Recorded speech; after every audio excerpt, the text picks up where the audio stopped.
Hi everyone, Jonathan here. I hope you guys are doing great and are taking good care of yourselves. In this video, I'm going to be discussing the exercise of setting up a development environment for a FastAPI application that uses PostgreSQL as the database.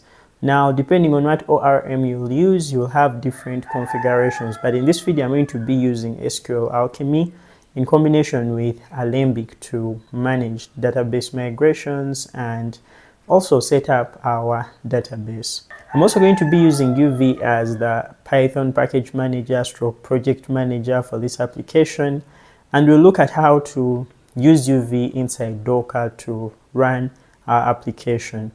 I'm going to be using Docker Compose to manage all the services our application setup is going to be having, and we shall also look at Docker Compose Watch that will help us to be in position to sync our changes to our containers in case we are to make any changes to our code on our local machine.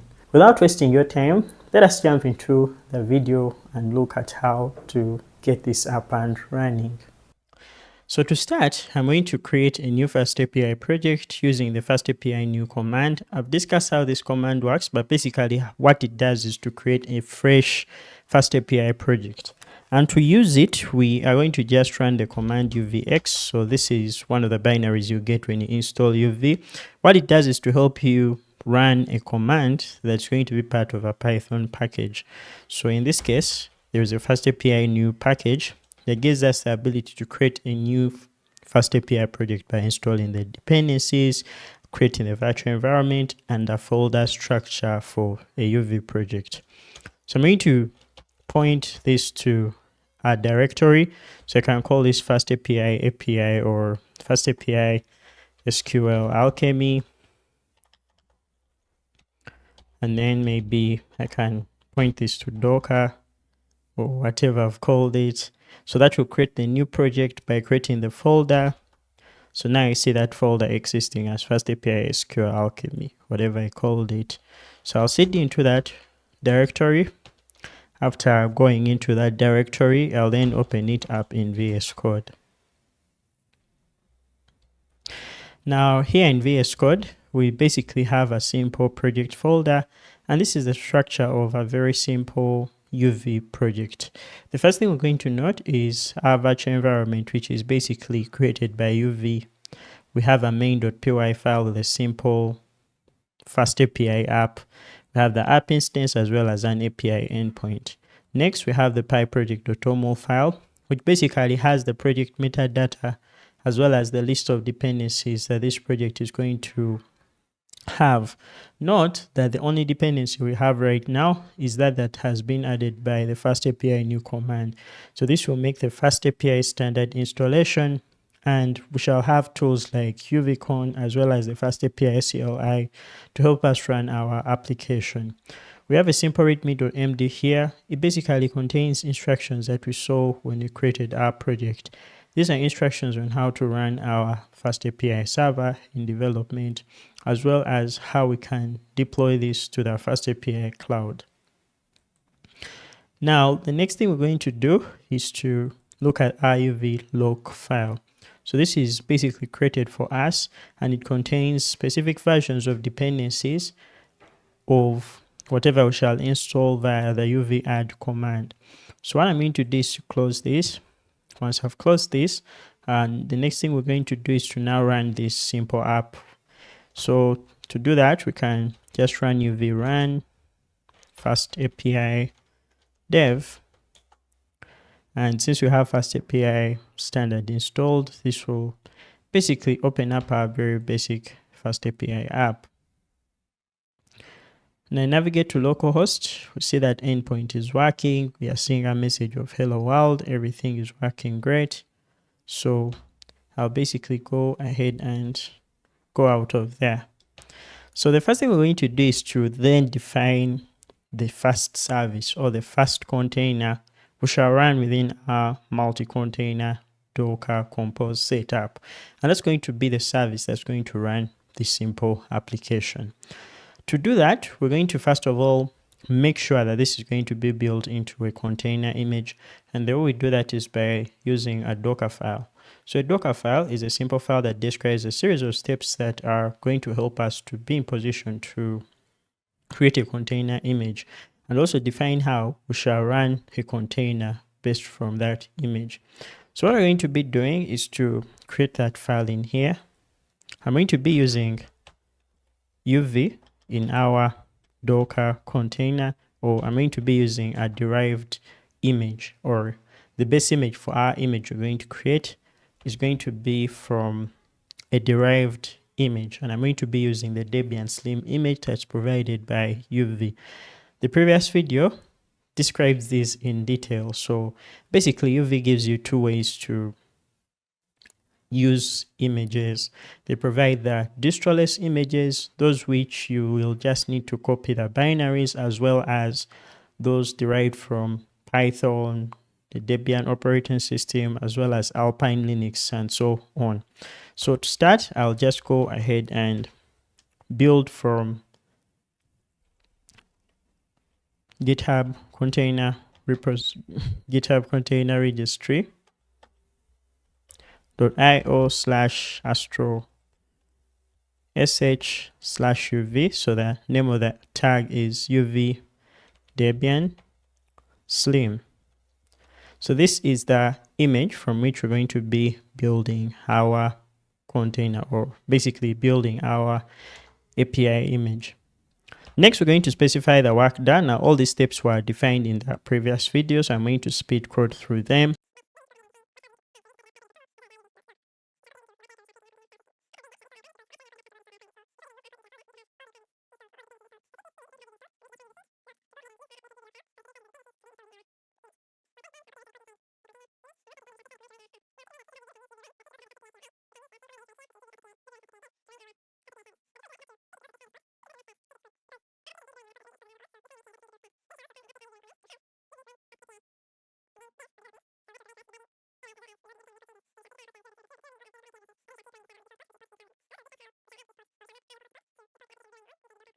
So I'm going to go ahead and save this.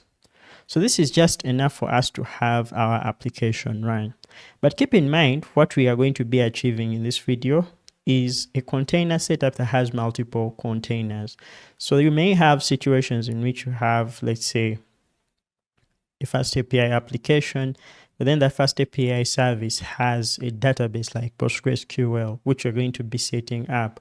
You may also have other services like Redis, which is maybe for caching, or you have a task queue where you are using things like Celery, or you are basically using Redis for any other thing you may use it within your application. Now that's where Docker Compose enters the picture. Docker Compose allows you to run these multi-container setups for both development and for production. In this video, I'm going to be specifically focusing on development and what is required when you're just developing your app on your local machine. So for now, we have set up our Dockerfile to basically define how we're going to run or create an image for our simple application. If you are confused about what I'm talking about, I have a video I'm going to leave at the top right there to help you understand more of these basic Docker concepts. So I'm going to close this file right here, and I'm going to create another file here called the .docker ignore. So this is a file we're going to be using to ignore files and folders we do not want to add to our container image in case we are copying our code from this root folder into our container image. So if you can think about it, it's very similar to what the .git ignore is to Git. You keep out files you do not want to commit, or you keep out files you do not want to copy in case you are building a container image. For our case, we have different folders right here. We have the PyCache folder, so these are Python cache folders, or files containing Python cache code to help us basically import stuff faster and make our code run faster. So that is not something we need to copy into our container image. So what I'm going to do is to add that. And I'm also going to go ahead and add the .venv folder. So these are the only files that for now will not be made available inside the Docker container image. I'm going to close this file, and then to build our multi-container setup, I'm going to go ahead and define what is called a compose YAML file. So the compose YAML file is the main file from where we shall write all configurations that will help our containers to run well. This can be called compose.yaml, or you can call it compose.yml, or you can call it docker-compose.yml. That is like the old way of writing the name of that file, but as long as that file exists, that's where Docker Compose will look for all the configurations for our multi-container setup. Now, in our Docker Compose YAML file, we basically write YAML syntax, and how it works is you basically have a block, and then inside that block you write things that belong to that block. So for our case, I'm going to start with services. So this section right here is where we're going to define all the services our app is going to run. Now, services are the individual containers we're going to run within our multiple container setup. For our case, we're going to have two services. The first one is going to be our application, and the second one, the second one is going to be our database service. Now, this alone can help us be in position to run those services. So let's go ahead and define how those services are going to run. Inside our app service, we're going to first of all define how we're going to build the image of that service. Now remember, since this is not an already built image, we already have a Dockerfile in our root project folder that can help us to build the image for this application. So to do that, we can just simply come and say build and then dot. So what that means is basically we're going to build our image based on the components we have within our root folder. So that will automatically look at our Dockerfile and run each of the steps we've defined inside our Dockerfile. But that doesn't mean that we have to do that for all cases. There may also be cases in which we have Dockerfiles located somewhere else that is not within our root container or not within our root project folder. In that case, we can go ahead and do something like build context dot, and then we specify the location of that Docker file. So in case you had a folder like, let's say, Docker files, and then / Docker file, that means our Docker file will be located inside Docker files / Docker file. So if you had a folder called Docker files, then that Docker file will be located in there. So this is how we would point to it. But since our Docker file is located within our root, we can just simply point to dot. So once that is done, we can now specify our ports. So what this line or what these two lines do is to specify the different ports the service will be running on. So this port mapping right here is what allows us to map the IP address of the running container onto the IP address of the host machine. So this means that if our application or our service is running on port 8000 within Docker, then we'll have to expose it on port 8000 within our service, so that we can we have to expose it on port 8000 on our local machine, so that we can access it on our local host. So once that is done, we can also basically define the configurations of our DB or our database service. So the next thing we're going to do is to come inside this part right here. I'm going to go ahead and autocomplete or make use of my simple AI autocompletion, but I'm going to be explaining what each of these lines does. So the first thing here to note is this DB service is going to be built from PostgreSQL. If I take you to my terminal right here, I run Docker. So I'll say Docker image ls. Right now I see I have PostgreSQL already, which is PostgreSQL 16. So this is what I'm going to be using instead of using PostgreSQL latest, which will go ahead and fetch the latest PostgreSQL image. So I'll replace this with PostgreSQL 16, and this is the image which will run the service from, or our database from. So this is an external image from which we shall run a container to run in combination with our FastAPI application. We also have environment variables. So every time we are specifying environment variables, we can use the environment section or the environment key right here, and we then specify each of the variables as key and value. For example, the name of the environment variable here is Postgres user, which has the value user. We can also go ahead and do the same thing for the password as well as the database. Now, all these are PostgreSQL specific environment variables, and I'm going to leave the link to the documentation so that you can check those out. But what these do is to set up the default Postgres user I want to use for our application, the password that that user is going to have, as well as the database we're going to be using. Next is going to be volumes.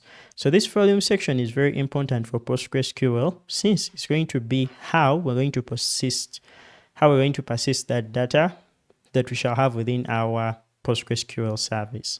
So since this is a database, the moment we turn our container off, we have to have the ability to basically have our data available next time our containers are running.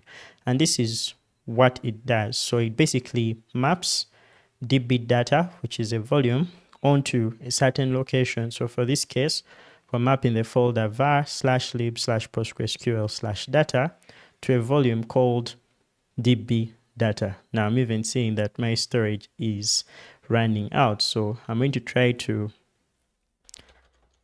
delete some stuff that's not being used by running this command called docker system prune, and then that will reduce some of the space that is running out on my disk.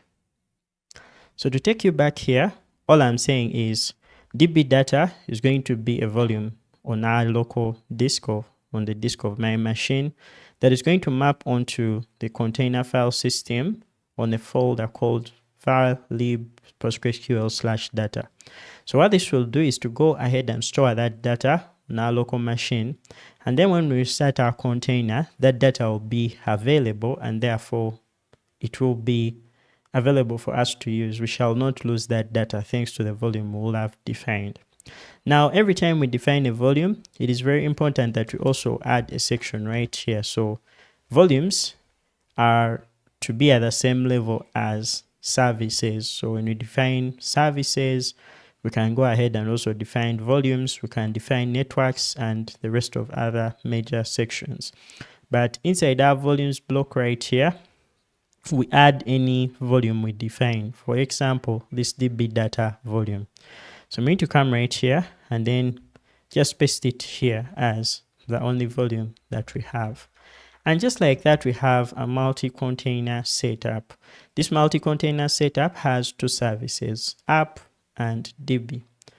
The DB service is going to persist data inside what we call a volume, and then we go ahead and specify what that volume is, which is our DB data right here. So once this is done, the next thing we're going to do is to now run the setup. The interesting thing about Docker Compose is the only command we need to run is Docker Compose app. And we need to run that inside the same folder in which our Docker Compose YAML file is located. So if I press enter, the build process for our first service will be run, the requirements will be installed, and once those are installed, PostgreSQL will be set up, and we have our services running together.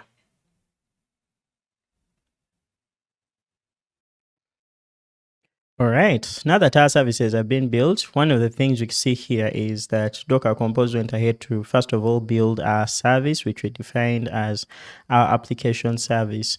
It then went ahead and created a network in which these two services, the PostgreSQL database and the FastAPI app, are going to communicate.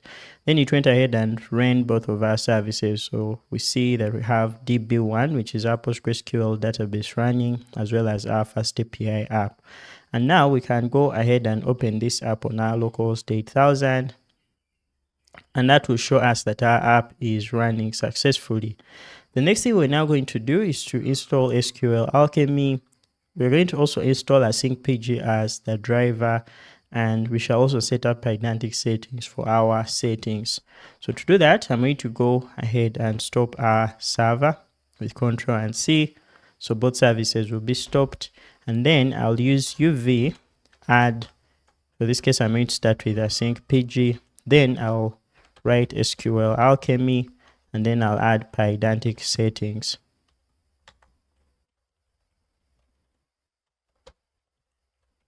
So once these have been added, I'll go ahead and update the log file with UV log, and those will be added to our log file, so that when we rebuild our image, those will be added to our requirements inside our container.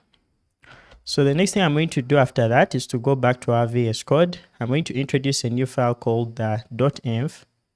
And this file is going to be the one in which we shall write our environment variables moving forward, including the database stuff we have added right here. So to avoid hard coding these environment variables, I'm going to move them from our Docker Compose YAML file inside our .env. And what I'll do is to just basically put them in the format for our PostgreSQL. So these are going to be the PostgreSQL settings or the PostgreSQL configurations, and then I'll have to read them into our Docker Compose YAML so that we don't have to hard code them in here. So the way we do that is by using this syntax where we write a $sign and then curly braces, then put in the name of the environment variable we want to read. For this case, we're going to be making use of the PostgreSQL user, the PostgreSQL password, and the PostgreSQL DB, such that when we build our services, we read these environment variables from our .env compared to just hard coding them in here, which is very good for our application setup or our Docker Compose setup. Now that we are done doing that, let's go ahead and also set up how we're going to read our configurations within our application. So the first thing I'm going to do is to create a folder called source. So this is where all the source code for the application is going to reside. Inside here, I'll mark it as a Python package through the use of the dander init.py file. Now inside this is where I'm going to create the new file, which I'm going to call the config. You can also create a config folder, but I'm going to keep mine to a config file. And this is where all the project specific configuration will be set up. All the environment variables we shall define in our .env will be read here thanks to Pydantic-settings. So what I'll do is to then initialize or create the config class from Pydantic-settings. So I'm going to say from Pydantic-settings, we're going to import the base settings class. And I think we're going to do is to import the settings config dict. Now this settings config dict is going to be important as it will point to our environment file and also allow us to set up some other model specific configurations on our Pydantic-settings class. Now I'm going to create this settings class right here. I'm going to say class settings. It's going to be a base settings class. And then in here we shall basically write our model config. So let me put this as the last right here. I'm using this AI Copilot or GitHub Copilot for the auto completions if you're asking.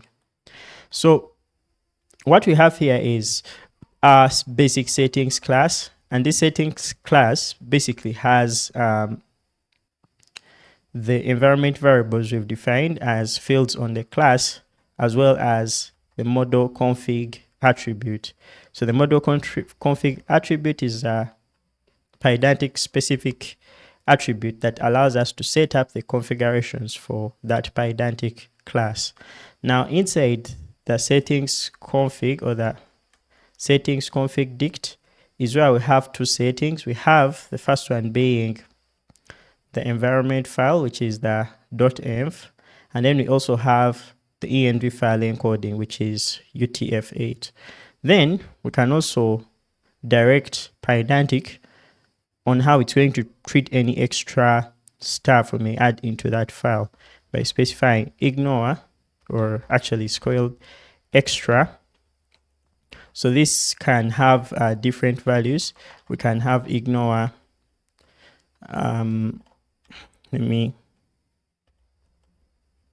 so we can have ignore, where we can ignore all the other extra attributes we add to our env. Forbid, that's if we want to prevent people from adding extra fields. And then allow, that basically allows for those to be added. So I'm going to be using extra ignore so that in case there are any other fields that exist, Pydantic does not give us errors. Once that is done, we have our configurations created right here. Now note we are going to be connecting to our database using SQLAlchemy, and SQLAlchemy does that through the creation of what is called an engine object. So this engine object points to where our database is going to be, as well as how we shall access it, and basically other ways or configurations to our connection. So let's set up a very simple database connection using these specific values we have within our settings. I'm going to close the files I have right here, and then I'll go back to our source folder. Inside here is where I'm going to create a new folder. I'm going to call this folder db. Now db is going to have a dunder init.py since it's going to be a package.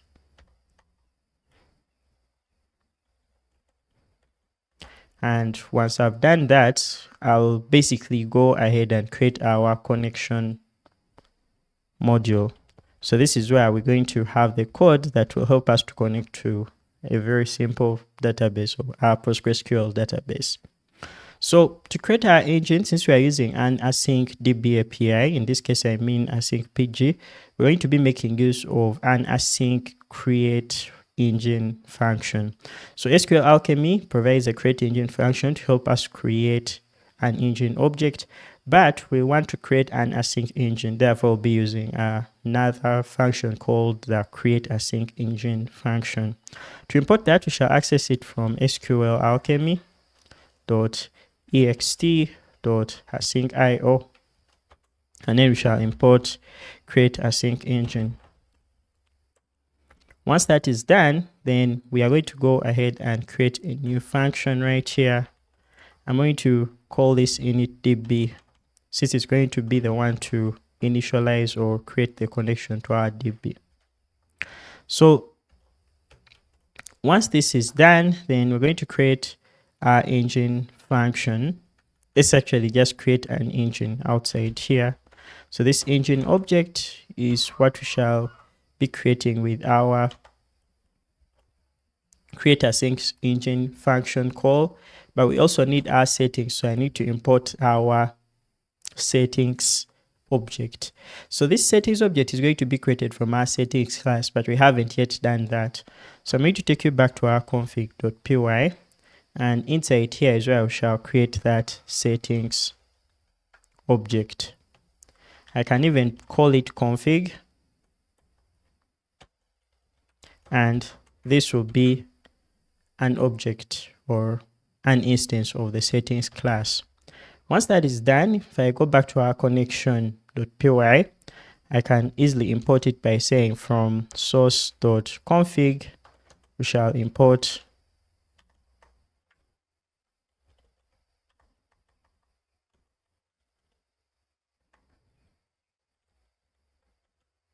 the config. And then once we've done that, then we can formulate our DB URL from the config. So I'm going to do that by saying our DB URL is going to be equal to PostgreSQL, and then we're going to be making use of those settings that we set up. So we shall say PostgreSQL plus Asyncpg, and then we shall provide our config Postgres user, our config Postgres password, the host, which is in this case going to be our database or the name of the service. So note that we are going to be using the name of the service and not localhost, because our host in this case for the database is going to be what we set up within our compose.yaml as the name of the service. So that's something to keep in mind.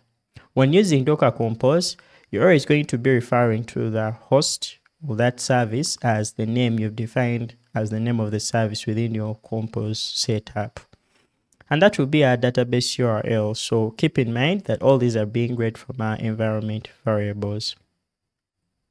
So once that is done, we then create our engine, passing the URL as our DB URL. So I can even make things simple by just saying URL is equal to DB URL, and then I'll pass in echo.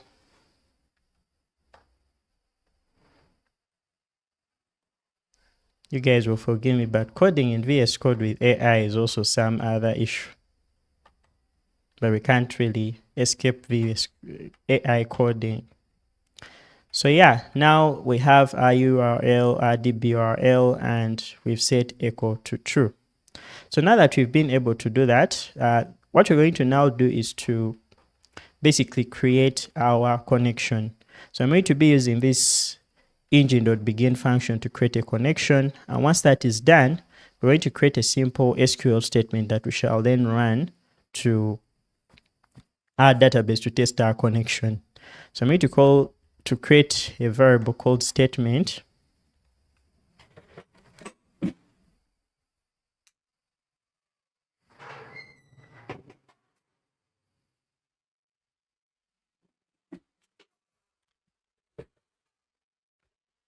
This statement is going to be equal to a simple select. So I'm just going to come and basically make use of the text function, which I'll also import. So I'll say text, and then in here is where I'll write my SQL. So this is going to be select, and then I'll just write in here that our database connection has been set up, or the database has been initialized. So this will basically give us a statement, and to get the result of that statement, we'll have to use our connection to execute that statement. Once we are done doing that, we shall then go ahead and basically access the result. So I'll create a variable called result here. And then once I've done that, we shall then go ahead and access the result through result.all. So I can do something like print result.all,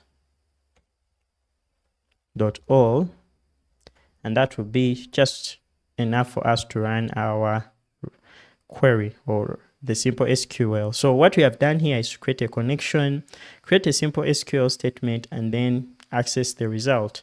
So what I need is to import the text function from SQLAlchemy. So I'll say from SQLAlchemy import text, and that's what we're going to be having here. Now I forgot I have an error here. I need to just add those extra quotes. So yeah, this is going to be our initDB function for running a simple SQL statement on our database. Now that we've been able to do that, let's go ahead and initialize our database.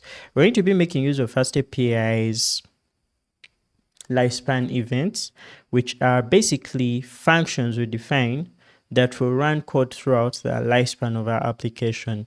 These define things we want to run before the server starts and things we want to run at the stopping of our server or when our server is shutting down.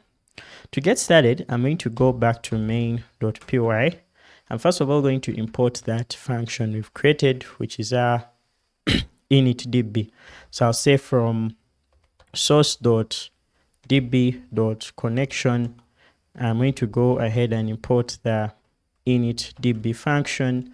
I'll then create an async context manager, but that will be through a function I'm going to call lifespan.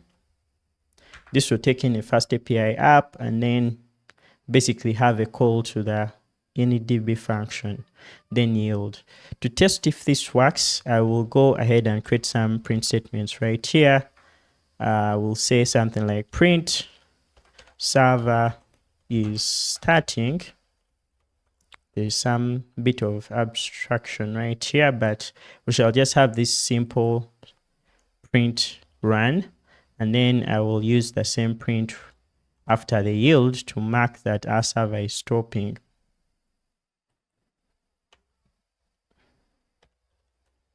One thing to not forget is that this is an async context manager, so we need to import its decorator by saying from context lib, we import the async context manager function, and then we just decorate that function or that coroutine with our lifespan, with our async context manager decorator.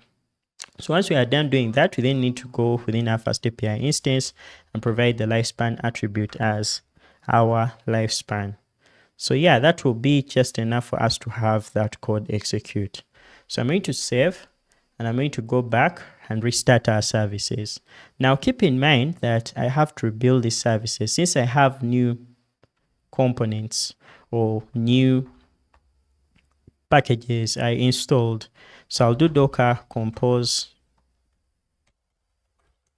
app --build to rebuild our services. I'm also going to be showing you docker compose watch, which will allow us to be in position to rebuild and sync our changes with everything we shall have, just in case we make any changes on our code or we add any dependencies. So just like you see right here, our database has been initialized, our print statements are running, and that's just good. We are good to go. So now we have a simple connection to our database. Now, depending on how you work, what you need now is to create a database table. To do that, I'm going to go right here. I'll create a very simple database table for demonstration purposes, and I'm going to call that models.py. So models.py is going to be where we shall have a simple database model that we want to create within our database. So since we're using SQLAlchemy, we have to first of all have a base class. Now I'm going to import the declarative base class from sql.orm. And once I've imported that class, I have to subclass it to create the base class. Once that is done, I can then create a very simple database model. So let's just create a simple table called user, or the user table. And then to give it a database name, I can say the table name for this is going to be, let's just call it, for to be specific, I can say this is going to be our auth users table.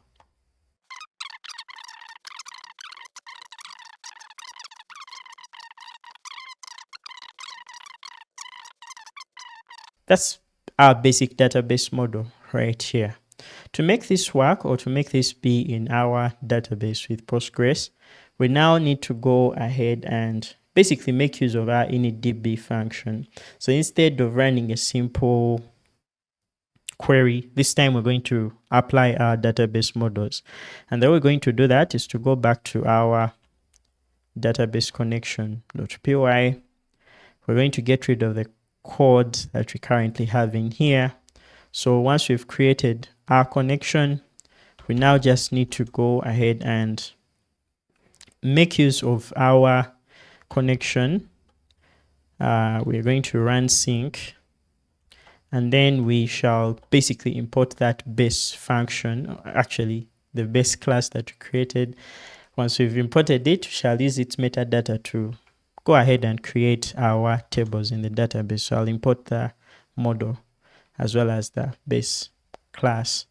So once I've imported that, I'll then run await con.run sync based on metadata.create all. So this is what will create our table in the database. Then I can maybe follow up with a very simple print statement. Our table is created, and that will be it. So keep in mind that every time I save, nothing is going to be reloaded. And this is because we have no way of syncing our changes from our project with those that are within our containers. But I'm going to show you how Docker Compose solves that. So we have to rebuild our services for us to be in position to see what we've so far done. And now we see that our simple table has been created. Now let's go ahead and confirm this using our PostgreSQL service. We're going to be basically running a terminal or accessing a shell inside our container. How do we do that? I'm going to open up a new terminal right here, still within the same folder. And I'm going to be making use of Docker compose exec. So similar to Docker exec, Docker compose exec will help you to execute a command inside our container. In this case, we're going to be executing a PostgreSQL shell inside the simple database service we've created. So we're going to do -it to create an interactive terminal session, and then we shall specify the name of the service. Now keep in mind, the name of the service is going to be what we called it within our compose.yaml, which is for our case db. So if I go back here and say db, then the next thing is going to be to specify what we need to run in there. So we're going to run PSQL, which is the PostgreSQL shell that will help us to query our database, view everything about our database, and so on. But then you need to specify a user. So in this case, I'll provide my user as that user I created, which is our default user in our .env. So we call that user. I'll just say user, and then I'll specify the database as that database we provided, which is my database. So I'll say my database, and then I'll enter. And just like that, we have executed a shell inside our container. So let's go ahead and do some inspections on our current database. To list databases, you're going to be using / and then dt to list all the available tables or relations. So that will show us that we have our auth users table that we've defined. We can also describe and see if we have the fields that we've defined on our model by saying -d and then the name of the table. So that's auth users. And now we see that our ID has been created, which is a primary key. We have our username, our hash password, and so on. We'll execute out of that. So here we can even go ahead and run some simple SQL. If I say select star from auth users, we currently have no data, so that will return an empty table, just like you see right there. So yeah, our table has been created. So we can go ahead and basically write our service, basically being positioned to write our REST API and so on with our PostgreSQL setup. So that is just enough for a simple setup. But one thing we need here is our development environment. And to have a development environment, we have to have a way in which we reload our code or sync our changes with whatever we have within our containers. And that is where Docker Compose Watch comes in. Docker Compose Watch allows us to have a way in which our changes make it to our containers. For example, if I take you back to our compose.yaml, we have a service called Up, but there is no way that we are basically syncing the changes we are making within our project to that service. And yet in our development, what we need is to reload our server every time we make code changes. So how are we going to be doing that? So on every service you write, if you want to have watch enabled or Docker Compose Watch enabled, all you need to do is to come inside that specific service. Then you create a section for develop. So that's where you provide development specific settings. And then in this case, I want to provide the watch attribute. So the watch attribute basically takes in a bunch of actions, and these actions allow you to define what you want. So if you want to sync changes that you have within your code with those that are inside your container, the action you're going to be using is going to be the sync action. So I'm going to be specifying that here. This is going to be our action, and this action is going to be sync. Now that you've specified your action, the next thing is going to be for you to define the path for which that action is going to take place. So the path is going to be where the changes will be noticed, or where the changes are going to be made. And that's going to be within our root folder right here. And that's why I'm providing dot. Then we're also going to provide a target. So the target in this case is going to be where the changes have to be synced. So if we change or modify a service or change a file and save, where do we want our changes to go? That is where we shall basically point to our app folder. The next action we can also provide in here is going to be the rebuild action. So the rebuild action is going to be one to help us be in position to restart our entire service and rebuild it in case we make changes to a specific file or a specific folder. For our case, we want to just do that in case we make any changes to our pyproject.toml. So I'll just go ahead and say path, and that is going to be equal to our pyproject.toml. So I'll just come right in here and point to pyproject.toml. So that's if we have any changes to our pyproject.toml. So yeah, that's basically what we have right here. We have our sync action and we have our rebuild action. The next thing we can maybe also provide is ignore. That will specify the folders that we need to ignore in case we want to, in case we make changes to those folders or files. So in here I can come specify maybe our virtual environment, which is going to be .venv. And yeah, that's basically what we're going to have for our service. Now that we've done this, let's go ahead and rebuild our service or run our services. So if I go back here in our other terminal,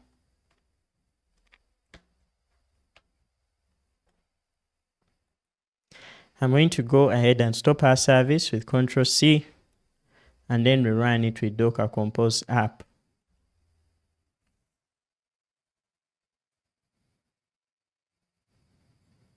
Our database service is going to start, and then FastAPI will also start.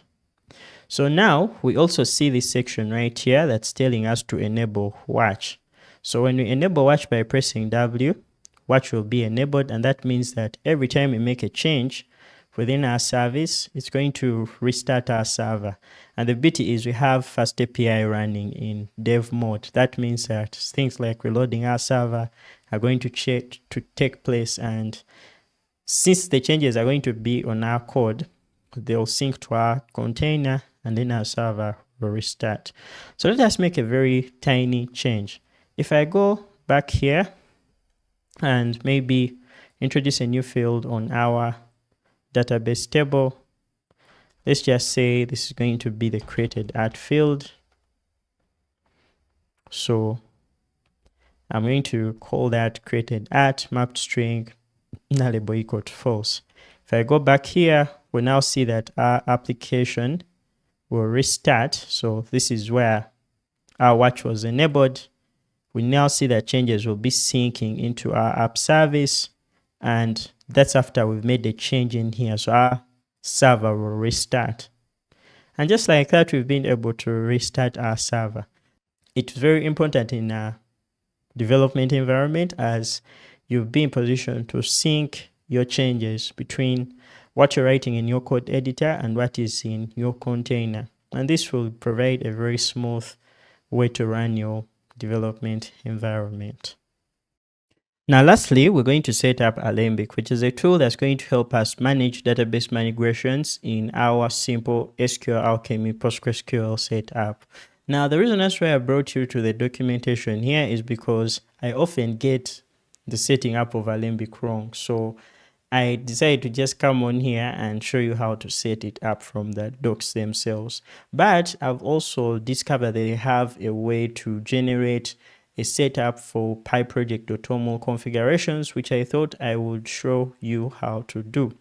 So the first thing to do is to, of course, make sure that you create a new Alembic migration environment.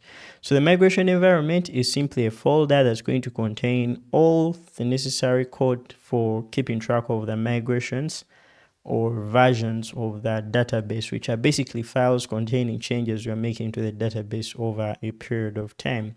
Now, to create this, we use the command alembic init, and to run that, I'm going to go ahead and create a new tab within my terminal.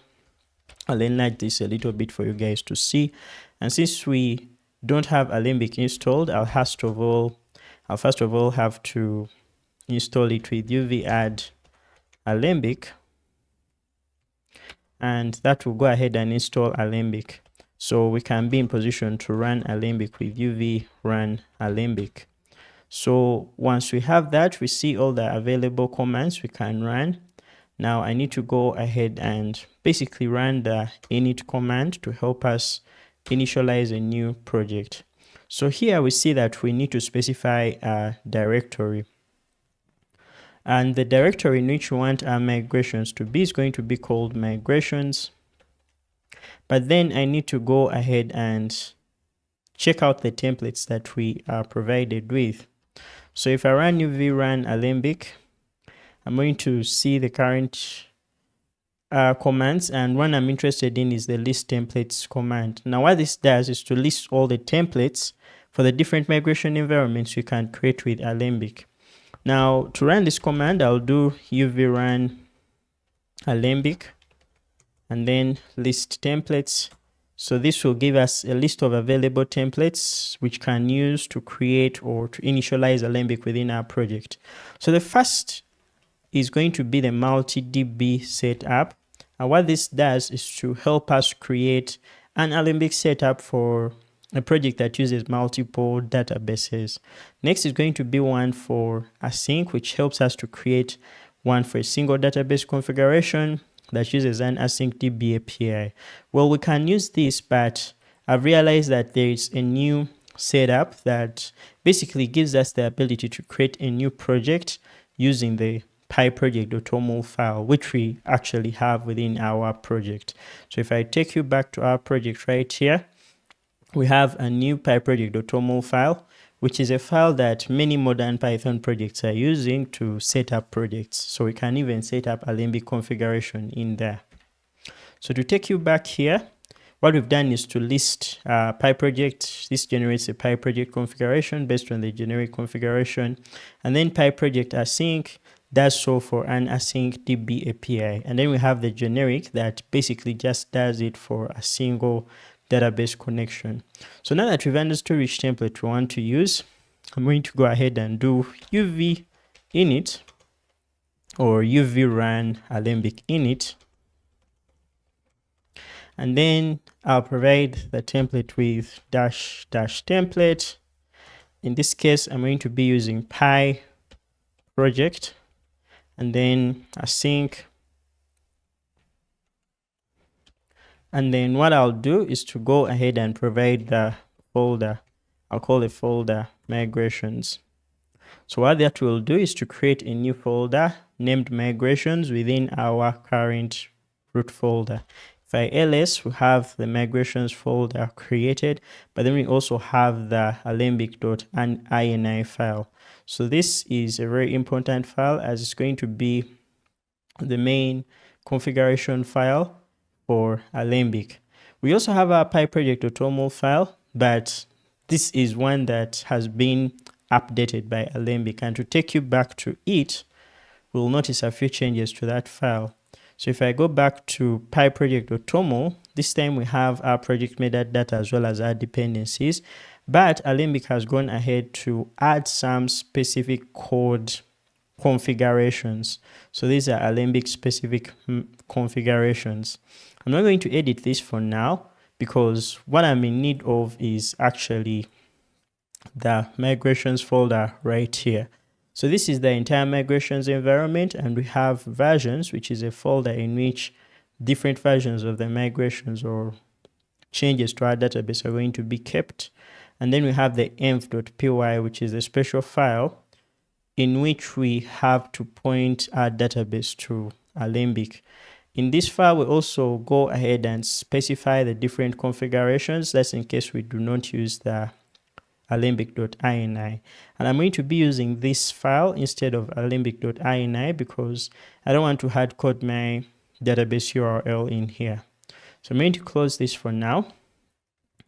We have a readme.md, which basically just talks about how this is a basic configuration with the PyProject.toml file.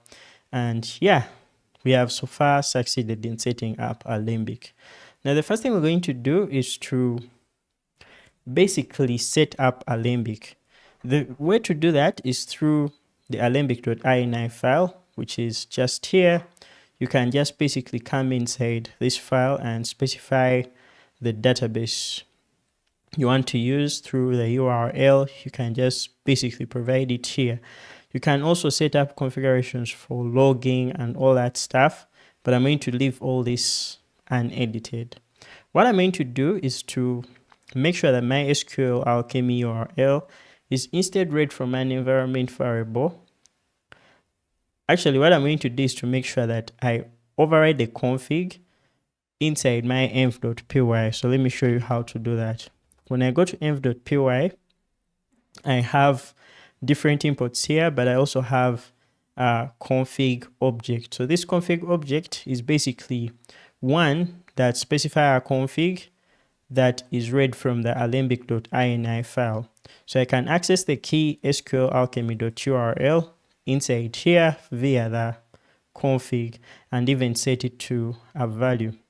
So to do that, I'm first of all going to go ahead and import our config object because that's where our values for our Postgres are located. I'll do that by saying from source.config, we are going to go ahead and import the config object. Once that object has been imported, next thing we're going to do is to then create our PostgreSQL URL. I'm just going to say db URL is going to be equal to, I'm just going to use an f string here. So I'll do something like this, but here our config doesn't have db.user. It instead has PostgreSQL user or Postgres user. And then we have here our Postgres password. So if I am to check how this looks, we have our config Postgres password. So for our DB, we have DB as the host, which is the name of the service we named our PostgreSQL database. For the port, it will remain the default port. And then for the DB, we basically have config.postgresql or PostgresDB. So that's going to be our URL. Now to make sure that we change or give the SQLAlchemy URL a value, we're going to be making use of the config object by calling a method called setMainOption. So what this does is to basically set an option programmatically within the main section. So if we want to set like the SQLAlchemy URL without writing it manually here, we can just go to our env.py, set it here, and then we can set it to the db URL. Another thing we're going to do is to point this to a target metadata. So since we're using SQLAlchemy, for SQLAlchemy to be in position to create any tables, it has to be in knowledge of the metadata that we create from the base object. If you're wondering how that comes about, when I take you back to main.py, or let's actually go back to our connection.py, inside there is where we have based on metadata.createAll. So this metadata is very useful because it's what SQLAlchemy will use to create all tables within your database. If you basically point Alembic to this, that's what it will base on to update your database or update your database tables with any fields you may have added or removed. So we need to go ahead and import that. I'll go at the top right here and say from, in this case, that's going to be source.db.models. we shall import base. And once we've done that, I'll go down here and change our target metadata to be base.metadata. And that will be just enough for us to set up Alembic to work with our database. So setting this up will automatically give us the ability to be in position to have our database models detected every time we make changes to them and make migrations or revisions using Alembic. Let us go ahead and create our initial migration. So the first thing I'm going to do is to take you back to our database. If you go back to our database, I'm going to search for where we accessed our DB and then take you to the structure of our current database, which is having a table auth users. So if we check here, we have all fields up to the hash password. But when I take you back to our models, in here we just basically have created a new field called created at. Now I want this to be a date time, so let me maybe make this a date time object, and then at the top I'll come and say from date time import date time. So once that is done, we'll basically be good to go. So once that is done, we can go ahead and exit out of here, then create a revision, which is basically a file to keep track of that change. So how do we do that? We run uv run, and then we run the Alembic command followed by the subcommand revision. So this helps us to create a new revision. We provide a message for that revision. You can think of it as a commit message to label what change you've made at that specific time. So in this case, I'm going to call this added created at date time field. And once that is done, I'll press enter. But then I want this change to be automatically generated. So I can come and also specify that flag. And what this will do is to automatically generate or automatically look at my models, generate the fields or generate the revision, and we'll be good to go. So one thing I see here is I'm having a temporary failure in name resolution. The reason as to why this is happening is because I'm outside my Docker container. So the moment I run these Alembic commands, I have to run them inside the Docker environment because the service or the database we're trying to have access to is inside our Docker network, and we can't access that outside the network. So I have to go back to our app, and basically I've just run docker compose exec it app bash to take me back here. To show you how that happened, this is the command I ran to open up a new terminal inside the container. So inside there is where I can run uv run and then run Alembic. So I can say uv run Alembic, and then I can basically repeat what I was doing, which was creating a new migration.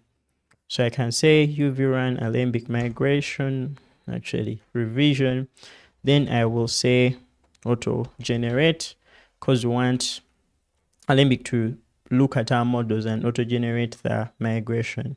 Then once we've done that, we are now going to provide a message. So I was saying that this is going to be added created at date time field and press enter.